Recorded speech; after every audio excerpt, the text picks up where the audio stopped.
প্ৰত্যেক বছৰে আমি কৃষ্ণ জন্মাষ্টমীত বহুখিনি উপায় কৰোঁ, কিন্তু বহুতখিনি ভাল ফল পাওঁ আৰু কেতিয়াবা আমি ফল নাপাওঁ। কিন্তু আজিৰ উপায়টো আপোনালোকৰ কাৰণে লৈ আহিছোঁ, য'ত আপোনালোকে 100% ফল পাব।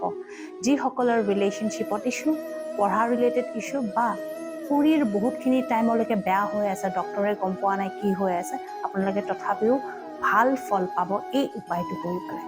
যিসকলৰ পঢ়া শুনাত, বিজনেছ, পইচা পাতিৰ ক্ষেত্ৰত বা ভয় লাগি থাকে, সপোন দেখি থাকে, তেতিয়াও এই উপায়টো কৰি চালে আপোনালোকে কৃষ্ণ জন্মাষ্টমীৰ দিনাখন যদি কৰে, তেতিয়াহ'লে ডেফিনেটলি 100% আপোনালোকে ভাল ফল পাব। তাৰ কাৰণে কি লাগিব, আপোনালোক এনেকুৱা এডাল বগা ৰছী এডাল লাগিব। আপোনালোকে আমি শলিতা ৰছী বুলিও কওঁ, আপোনালোকে ইজিলি মাৰ্কেটত এভেইলেবল এনেকুৱা এডাল আপোনালোকক বগা ৰছী লাগিব। এতিয়া কি কৰিব লাগিব, এইবাৰ যিহেতু কৃষ্ণ জন্মাষ্টমী ৰবিবাৰে পৰিছে, ৰবিবাৰে আপোনালোকে ভালকৈ গা পা ধুই পেলাই প্ৰথমে ৰবিবাৰৰ নিয়ম আমি কৰিব লাগিব।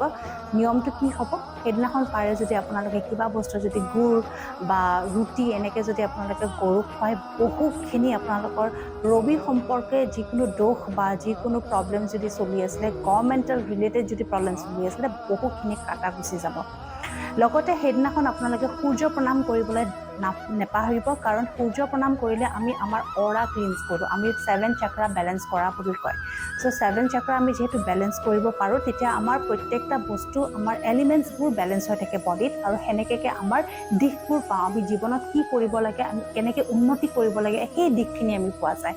সূৰ্য প্ৰণাম কৰিবৰ কাৰণে আপোনালোকে কি কৰিব লাগিব, এটা ঘটিত পানী ল'ব, তাত আপোনালোকে অকণমান চেনি মিক্স কৰিব, ৰঙা সেন্দুৰ আৰু শুকান জলকীয়া 1 বা 3টা যদি আপোনালোকে শুকান জলকীয়া দি পেলাই যদি সূৰ্যক প্ৰণাম কৰে, তেতিয়াহ'লে যিমানখিনি নেগেটিভিটি আপোনালোকৰ অন্তৰত আছিলে বা আপোনালোকৰ প্ৰতি যদি কাৰোবাৰ বহুত হিংসা ভাৱ আছিলে, সেই হিংসা ভাৱখিনিও যাব। কিন্তু এদিন কৰিলে এনেকুৱা ধৰণৰ উপায় কাম নিদিয়ে, আপোনালোকে এইটো যদি অকণমান কণ্টিনিউ কৰে, উপায়টো ডেফিনেটলি ভাল ফল পাব।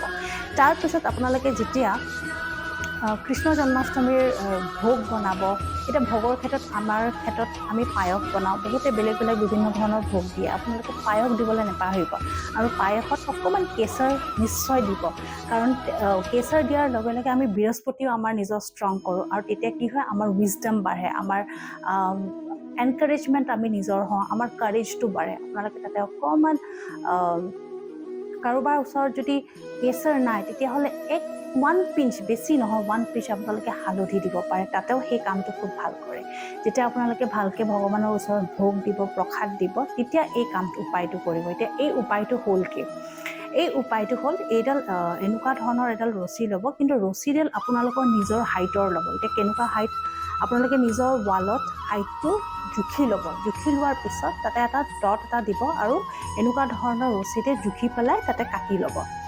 কাটি লোৱাৰ পিছত আপোনালোকে যেতিয়া ধূপ চাকি জ্বলাব, যোনটো সময়তে জ্বলোৱাৰ পিছত আপোনালোকে কি কৰিব, এইডাল ৰছী আপোনালোকে গংগা পানী লগতে তাত তুলসী দিব আৰু অকণমান মিচিৰি দিব, তাত তিয়াই থ'ব 5 মিনিটৰ কাৰণে বা 10 মিনিটৰ কাৰণে তিয়াই থ'ব।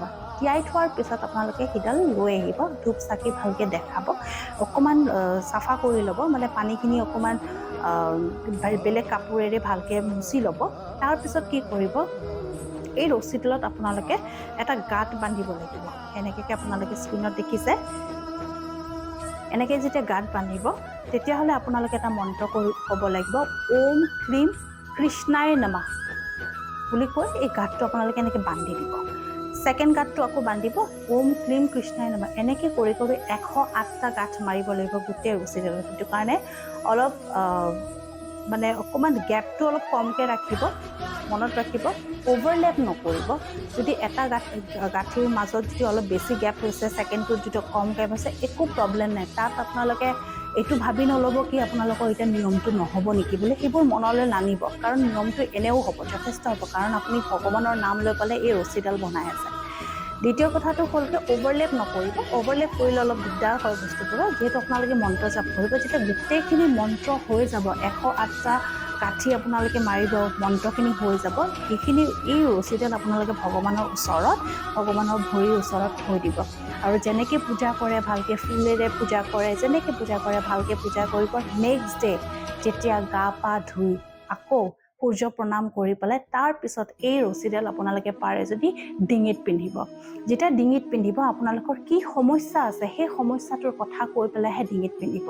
কি হ'ব, বহুত যেতিয়া দীঘল থাকে আপোনালোকে দুপাক এনেকৈ কৰি পেলাই ৰছীডালত ডিঙিত পিন্ধিব পাৰে, নহ'বা বহুত বেছি দীঘল হৈ যাব। আৰু যিসকলৰ ডিঙিত পিন্ধিবলৈ দিগদাৰ হয় তেতিয়াহ'লে তেওঁলোকে ৰাইট হেণ্ডৰ বাজুত পিন্ধিব পাৰে। ৰাইট হেণ্ডত পিন্ধিলেও হ'ব, কিন্তু ট্ৰাই কৰিব যাতে কঁকালত নিপিন্ধে। কঁকালত পিন্ধিলে বৰ এটা ভাল ফল নাপাব। এই উপায়টো বহুতক হেল্প কৰিছে, আপোনালোককো নিশ্চয় হেল্প কৰিব। এতিয়া বহুতে কুৱেশ্যন কৰিব পাৰে কি এই ৰছীডাল কিমান দিনৰ কাৰণে পিন্ধি থাকিম, এই সূতাডাল কিমান দিনৰ কাৰণে পিন্ধি থাকিম। আপোনালোকে এবছৰ পিন্ধিব পাৰে বা নেক্সট জন্মাষ্টমীলৈকেও পিন্ধিব পাৰে, যদিহে সূতাডাল লেতেৰা বা বেয়া হৈ নাযায়। যদি বেয়া হৈ গৈছে, লেতেৰা হৈ গৈছে, তেতিয়াহ'লে আপোনালোকে খুলি দিব। খুলি দিয়াৰ পিছত কোনোবা দিনা আৰু ভাল দিনত যদি তেনেকৈ বনাই লয় তেতিয়াহ'লে বহু ভাল ফল পাব। আৰু কোনোবা মৰাহৰ ঘৰত বা কোনোবা ঢুকাইছে তেনেকুৱা ঘৰত পিন্ধি নাযাব, এইডাল সূতা খুলিহে যাব ঘৰত। যথেষ্টখিনি ভাল গুণ পাব, যথেষ্টখিনি ভাল ফল পাব। কৰি চাব এই জন্মাষ্টমীত আৰু চাব আপোনালোকে প্ৰটেক্ট হৈ থাকিব। ধন্যবাদ।